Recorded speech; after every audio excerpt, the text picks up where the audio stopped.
One of the things I find most extraordinary about COVID is that every community, almost every street, has a project, a Corona Community Support Network. Every government in the world has a department, a ministry, an emergency committee to deal with COVID.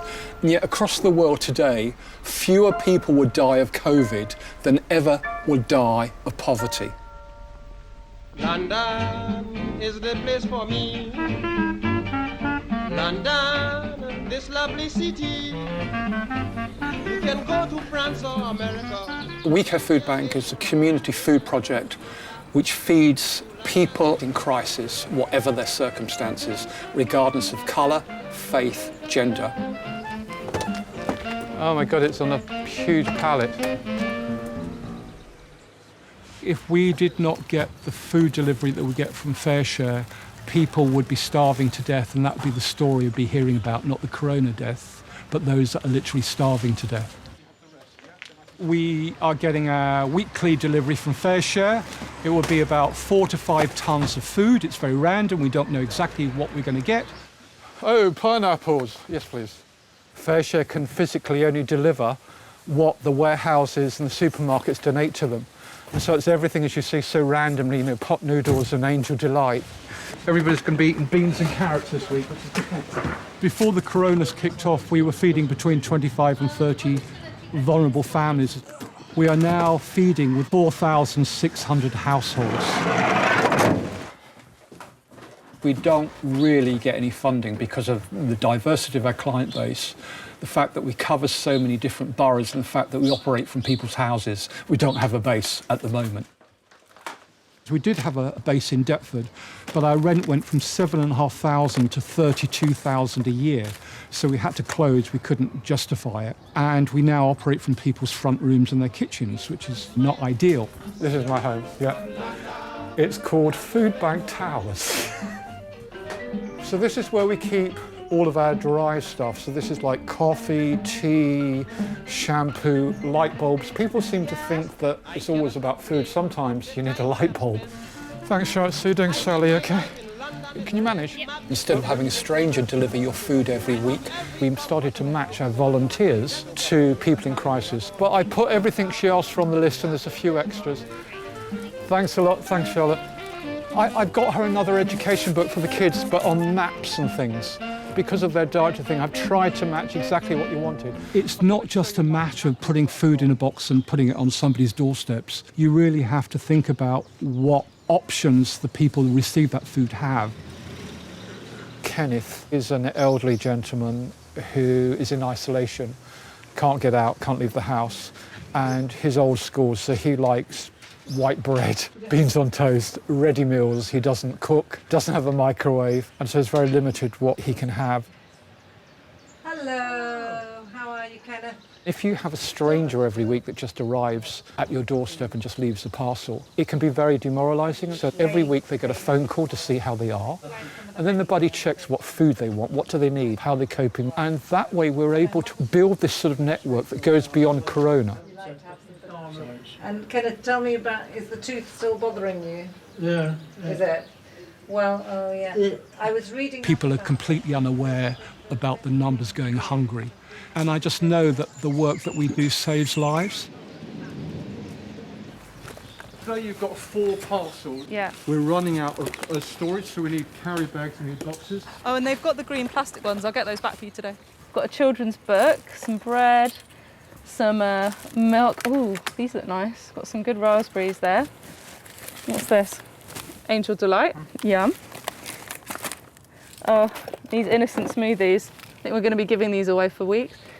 I've got 3 families, although today actually there's a 4th one who I've not met yet, but they're all Syrian refugees that were referred to us from the Refugee Council, and they all live in the same estate, so it's actually really convenient that I just go and drive to one place and then they all come out and meet me. Hello. Hi Zainab. Thanks for bringing the box back. All right, how are you? And you? Yeah, good. The baby's starting to move a bit now. Oh, mashallah. How much? How long? How many? How many weeks? Nearly 5 months. From what I've learned in my profession as a teacher, I can see how important it is to have as many different people as possible, being aware of vulnerable groups within the community. How are you? Cam, are you okay? Yeah, fine. Yeah, good. For me to see the same group of 4 families once a week, another benefit of that is that I can pick up on any changes or any patterns that I notice that might concern me. So what have we got this week? Some porridge, some vegetables. We've got a book. Maybe this is for the little one. Yes. And these look really nice. Okay, thank you very That's all right. much. See you later. I'll see you next week. We struggle with the language barrier a bit, but lots of smiles. Put Barbara's stuff in first, yeah? At least this week she's got a bit more interesting stuff. She wants beans, she wants fruit juice, she wants pasta, she wants tea, and she'll love the Angel Delight. It's a real pain. One of my delivery drivers just sent me a text saying 2 of the people she buddies, a bit of a spanner in the works. I'm returning to work next week, so I'm afraid my Tuesday lunchtime drop-offs will be tricky, so sorry.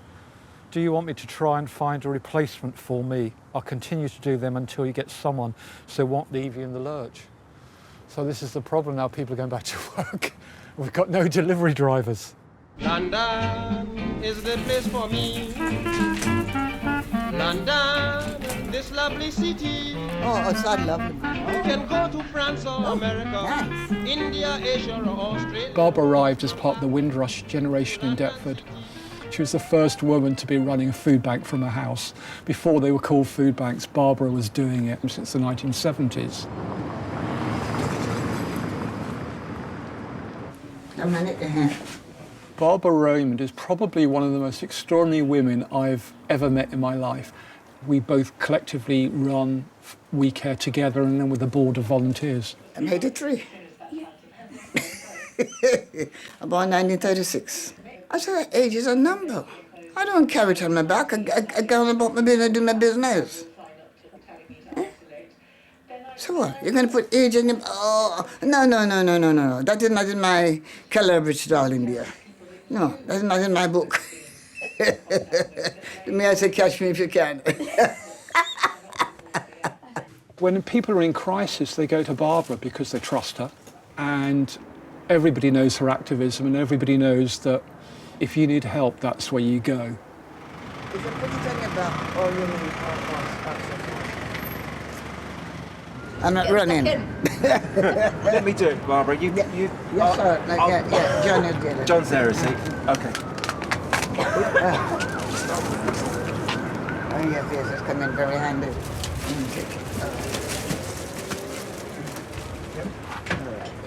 Did some pieces and they didn't bring a cornflakes. There's a cornflakes this week, okay? Oh, did the corn all dry?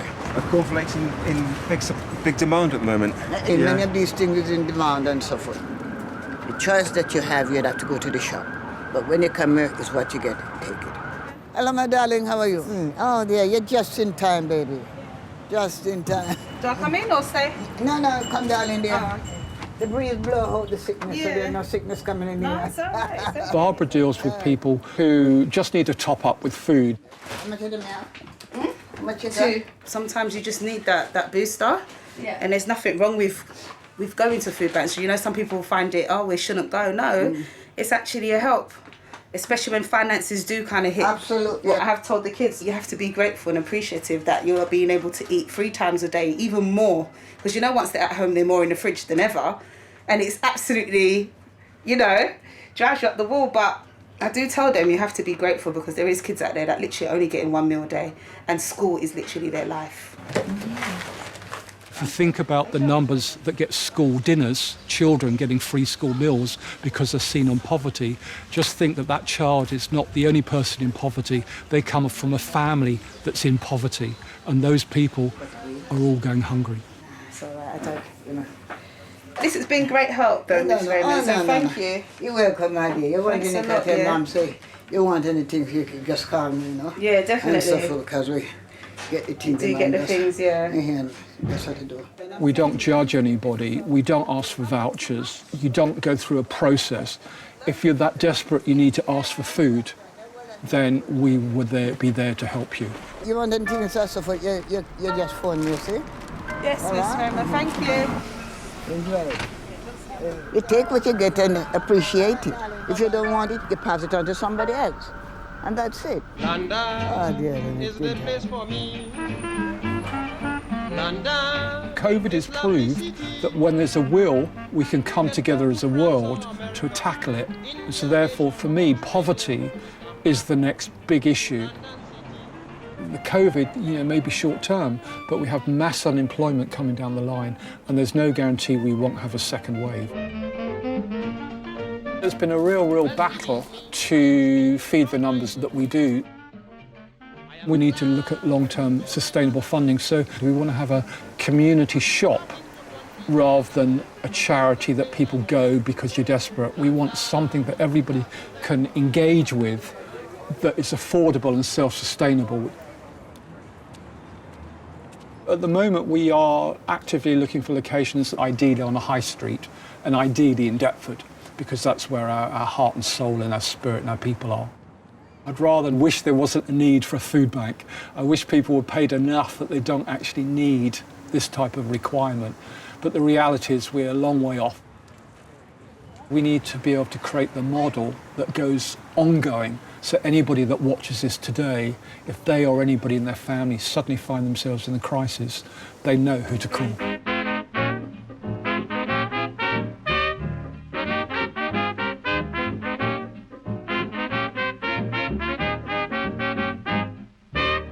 I'm living Great Britain, a lovely city by name of London.